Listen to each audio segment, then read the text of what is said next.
Hello there you guys, welcome to one of my videos. So it is official, Manchester United have signed Alex Telles from Porto. He has signed a 4-year contract with the club with an option of a further year. We have paid around £13.6 million for him, and he is £1.8 million in add-ons. Alex Telles has obviously completed his medical, but I think he's a very, very good signing for Manchester United because I said that we did need a left back. And Alex Telles will obviously now be our first choice left back. Now, don't forget, before this was official, Porto said that they wanted around £18 million. We was refusing to meet their asking price. At one point, we was only willing to pay around £12 million for the player.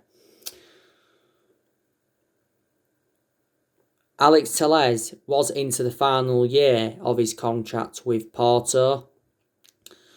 He did have a release clause of around 36 million with Porto. He endured a good 4 years or so with Porto, scored around 26 goals, provided more than 50 assists.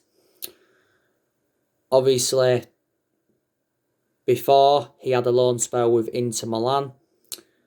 Before that, he was at Galatasaray. When he was younger, he played for Grêmio and Juventude. He is the age of 27.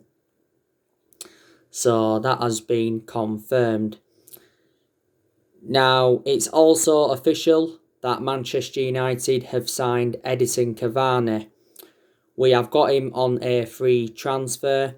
He has signed a 2-year contract with the football club that will keep him at the club until 2022, and we are paying him around £200,000 a week. So Edinson Cavani is one of the highest paid players now at Manchester United, and Edinson Cavani has completed his medical. Now, Edinson Cavani did leave PSG earlier on in the summer. He obviously endured 7 seasons with PSG, scored 200 goals in 301 games in all competitions. When PSG did get him in 2013, they paid €64 million for him from Napoli. Edinson Cavani scored 50 goals in 116 internationals for Uruguay. Edinson Cavani will be the next Zlatan Ibrahimovic, but, it will provide more competition now for Anthony Martial. My only element of concern about Edinson Cavani is that, he's got a record of injuries. And I think, Cavani could be making his debut against Newcastle after the international break, and so too will Alex Telles. So that's 3 signings we have made in this summer transfer window. Obviously, we've got Donny van der Beek, and we've now got Alex Telles and Edinson Cavani. And obviously, his deadline, the transfer window shuts in a few hours. Now, I want to give you some breaking news on Chris Smalling. So, reportedly, we have agreed to sell Chris Smalling to Roma. We've been offered around 13.6 million up front, with around 4.5 million in add-ons. Fabrizio Romano has also confirmed this, just like he confirmed that Alex Telles and Edinson Cavani transfers. Don't forget, we turned Roma's first offer down for Smalling. They offered around, £12 million? But we've said, we wanted around £18 million for Chris Smalling. Now, don't forget, Chris Smalling was out on loan with Roma last season, where he was a revelation. But he said, he wants to go to Italy. Chris Smalling, was a long-serving player at Manchester United. He must have enjoyed a good 9.5, 10 years with us now. We obviously got him under the Sir Alex Ferguson era back in 2010 from Fulham. So it's looking likely he's another player that Manchester United have offloaded. We've just recently offloaded another 2 players, and that was Diego Dalot. He went out on loan to AC Milan. And obviously, we'll let Andres Pereira go on a 1-season loan to Lazio. So that's the latest on the transfer news. You already know the news regarding Ousmane Dembele. Ousmane Dembele now to Manchester United looks off, because I think he's rejected a transfer to Manchester United, and Ousmane Dembele missed training with Barcelona today. We've obviously inquired about getting Ousmane Dembele on loan. And Ronald Koeman, who's Barcelona's manager, he gave us an update on Ousmane Dembele and said his future depends on him. But it said, that Barcelona are determined to sell him, so obviously, they can get Memphis Depay on the board. I think they have agreed a deal to get Memphis Depay on the board. But Ousmane Dembele's recent preference was to stay at Barcelona and fight for his place. If we would have got Ousmane Dembele permanently, it'd probably cost us in the region of around £50 million. Ellie Queep in ESPN said, was it yesterday, that we was in advanced negotiations with Barcelona over getting him. Paul Pogba recently was talking with Ousmane Dembele to convince him to join Manchester United. Ousmane Dembele has endured over 3 years with Barcelona, made around 75 appearances in all competitions, has got a contract with Barcelona until 2022. Barcelona got him in a deal worth 135 million from Borussia Dortmund back in 2017. My only element of concern about Ousmane Dembele is that he is injury prone, but he's one of the alternatives we have been looking at to Sancho. I'm fully disregarding Sancho coming to Man United now. That's obviously not going to happen. But earlier on today, he was spotted in the UK. Earlier on my recent video, I give you the breaking news on Amad Traore from Atlanta. Fabrizio Romano has confirmed that Manchester United will sign Amad Traore in January. We will pay around €30 million for the player, with add-ons included, I think. €30 million equates to around 27 million in pounds sterling. We've obviously failed to arrange work permit. This is obviously why we're not signing him right now.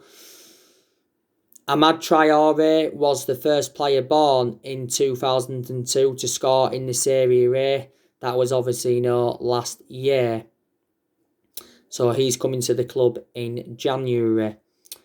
So that's the latest on the transfer news. But Ole Gunnar Solskjaer spent a good 260 odd million pounds now at Manchester United, hasn't he?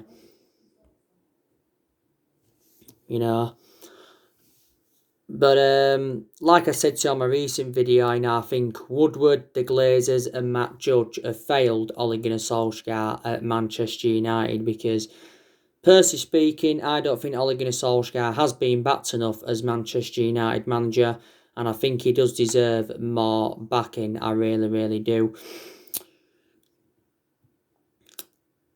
And obviously, a lot of Manchester United fans are demanding the board out. We've been very critical of the board anyway for several years, reflecting how poor our recruitment policy's been. We've also overpaid for players. I think the managers that we've had since Ferguson retired have not been backed enough. Woodward's been at the football club since 2012. The Glazers have been at the football club since 2005.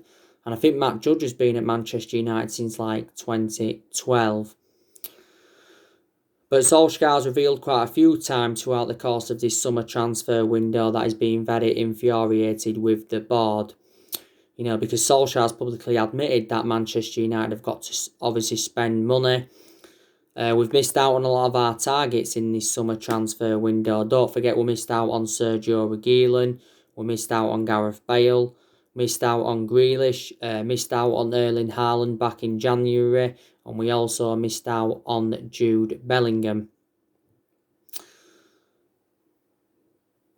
But the positive is, we've brought 2 more players in on deadline day. But for the vast majority of this summer transfer window, we've been struggling to make signings. Also, for the vast majority of this summer transfer window, we've obviously been struggling to offload players as well. But at least now we're offloading some players. Obviously, there was rumours of Lingard leaving the football club. There's obviously been rumours of Rojo leaving the club. There's been rumours of Phil Jones leaving the club. Like I mentioned, Sergio Romero, he's open to leaving Manchester United because Romero is now our third choice goalkeeper. Don't forget, it recently said that Solskjaer was prepared to sell Daniel James for around £25 million. So, yeah. Obviously, this season is Ole Gunnar Solskjaer's second full season at Manchester United.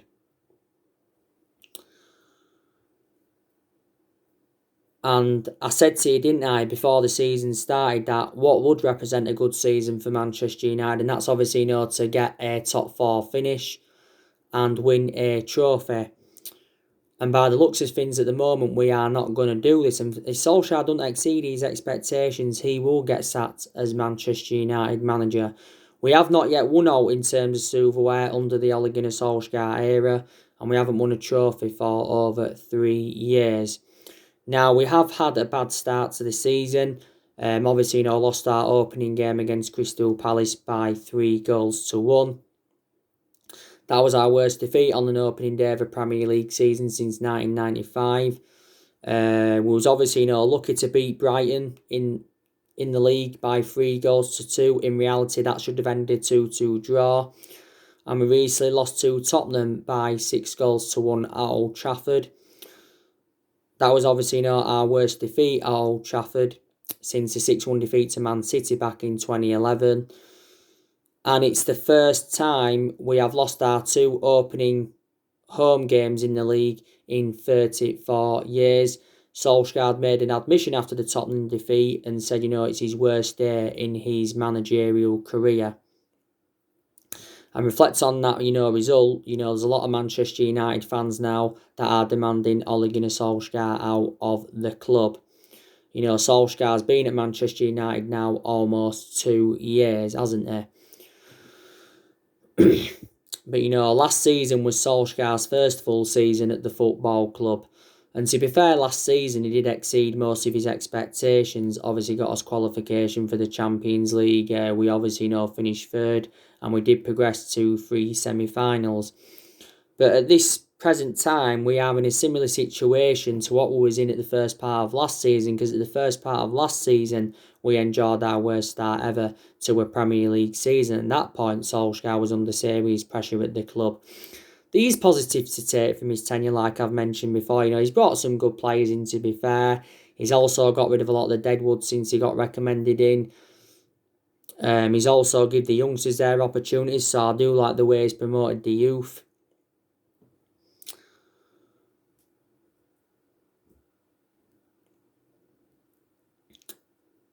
And, we've had some good periods under him. Don't forget, we went on a 19-game unbeaten run in all competitions.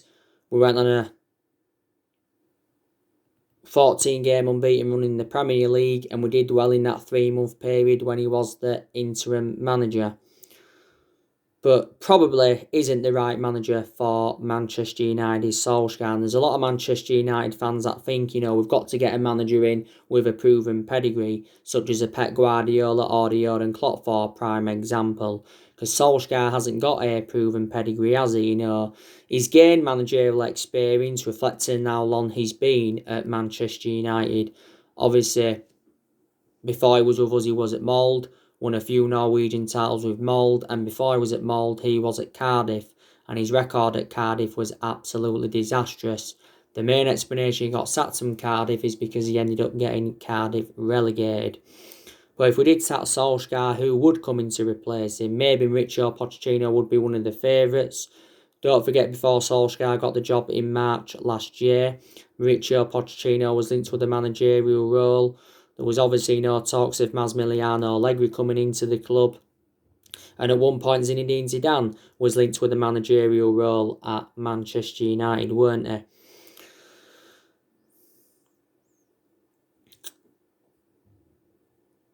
But I think also there's players that are accountable for our inconsistency. You know, not only Ole Gunnar Solskjaer. You know, there's players at Manchester United that aren't good enough. De Gea, I don't think, you know, he's good enough now. I think Solskjaer shouldn't keep David De Gea as number one, but I think he's going to remain number one for this season.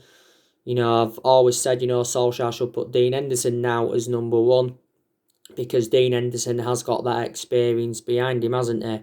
In Dean Henderson's last 2 games, he has kept 2 clean sheets. In David De Gea's last 3 games, he has conceded 11 goals. This is David De Gea's 10th season at Manchester United.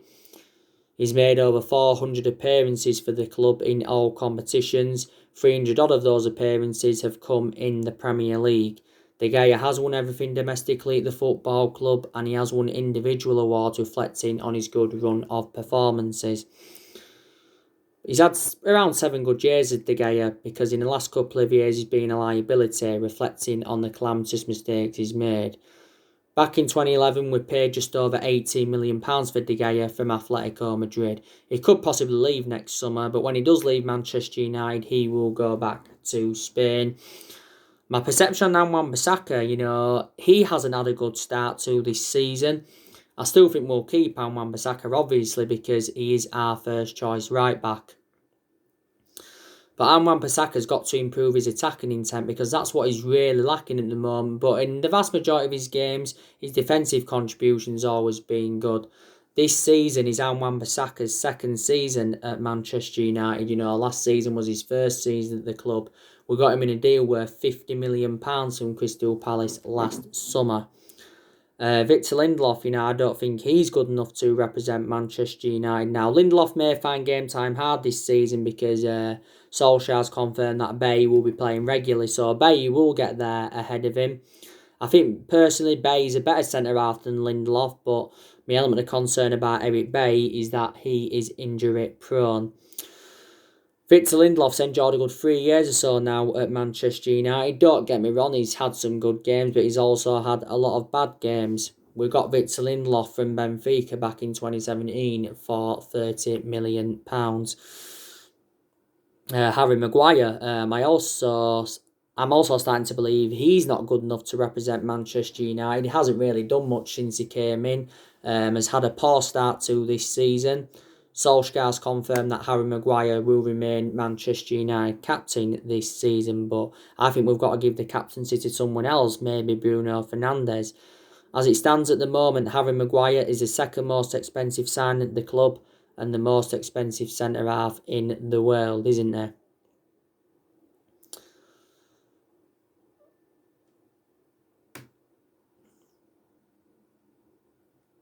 Expensive centre-half in the world, yeah. Luke Shaw, I don't think he's had a great start to this season, to be honest with you. I still think Luke Shaw's a pretty good left-back, and we'll still keep him at Manchester United, despite the fact that we've signed Alex Telles.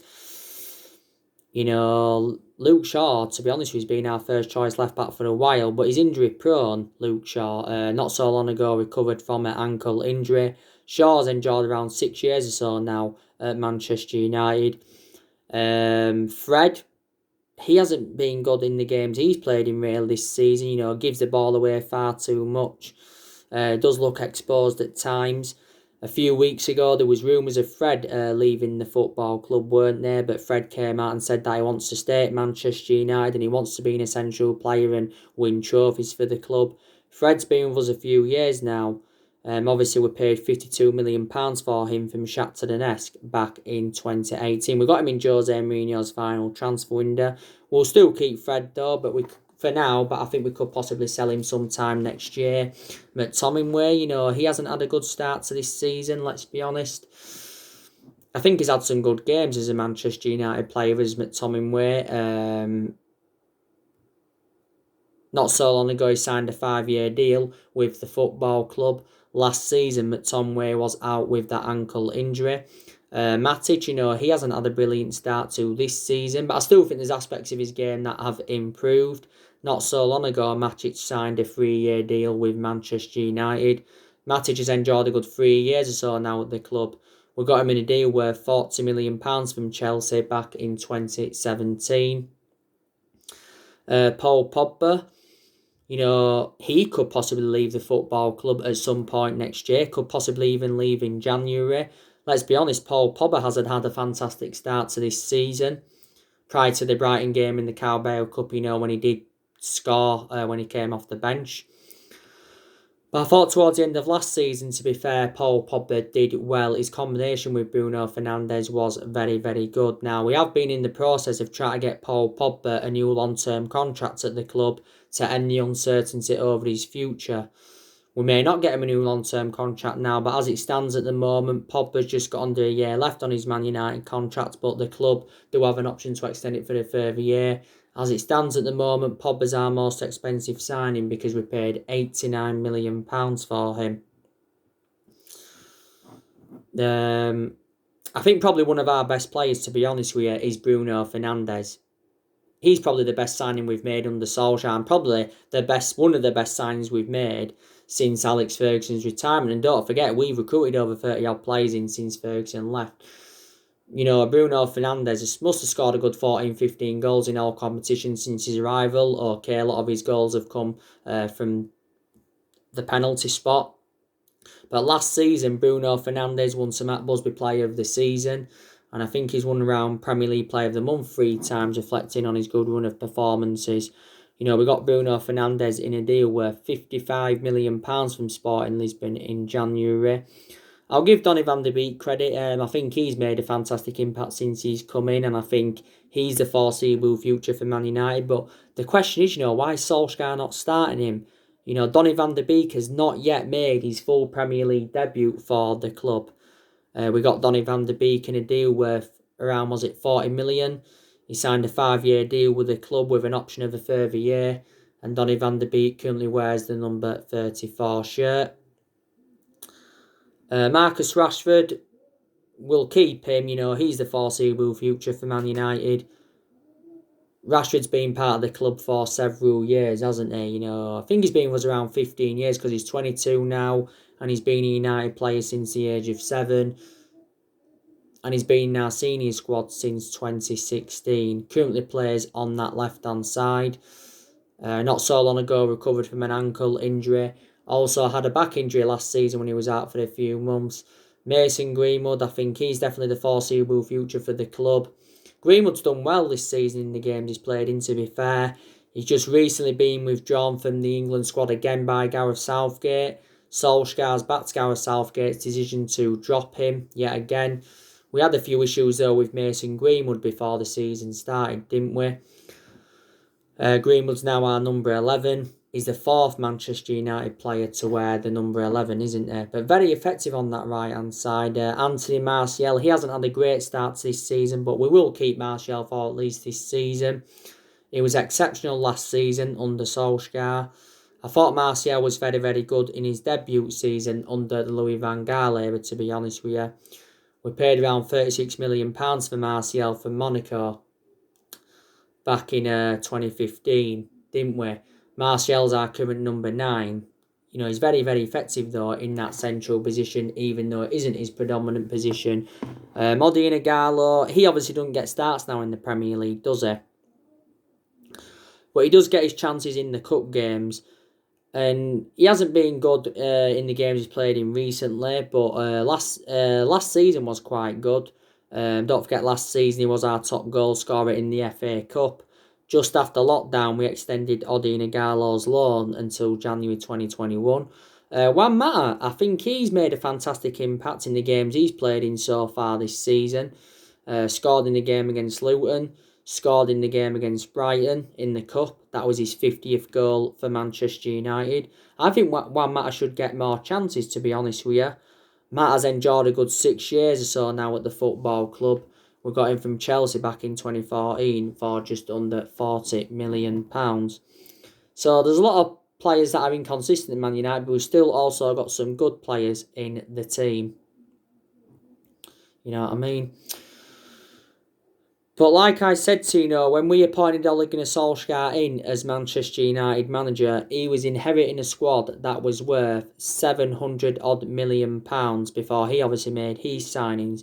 Let's put into the equation, Solskjaer's inheriting a lot of players even from the Mourinho era, still a few players even from the Van Gaal era, still one player even from the Moyes era. I think there's only now 2 players here from the Sir Alex Ferguson era, but the vast majority of this team is Jose Mourinho's, isn't it? If we did sack Solskjaer, maybe it wouldn't solve a lot really, because, Man United, they're not known as a sacking football club, despite the fact that we've sacked 3 managers since the Ferguson era, and that was obviously Moyes, Louis van Gaal and Jose Mourinho. We've won a lot of trophies in our history. We won, obviously, 38 trophies under the Sir Alex Ferguson era, didn't we? But we've only won 3 trophies since Ferguson left, and that was the FA Cup under Van Gaal and the Europa League and the League Cup under Jose Mourinho. Don't forget, we've not won the Premier League since 2013. So last time won it was in Ferguson's last season. So we actually, haven't won it for 7 seasons now. But like I've said to you before, I just think it's going to be hard for any manager at Manchester United to replicate Ferguson's legacy or to last as long as Alex Ferguson did. You know what I mean? But everyone within the club's to blame for the inconsistency, like I've mentioned already. Solskjaer recently blamed our former managers Mourinho and Van Gaal for the lack of signings. He also said, Man United could still get a director of footballing. I said, it would be very beneficial if we could get a director of footballing. If we do get one in, we need someone who knows the club well. Someone who's obviously, got that experience. But we've been in the process of trying to get a director of footballing since, like, the Jose Mourinho era, haven't we? So, yeah. So anyway, guys, that's everything to update you today. Drop your comments, likes below on the channel. If you do, consider subscribe as always, and take care. God bless. See you all again very, very soon.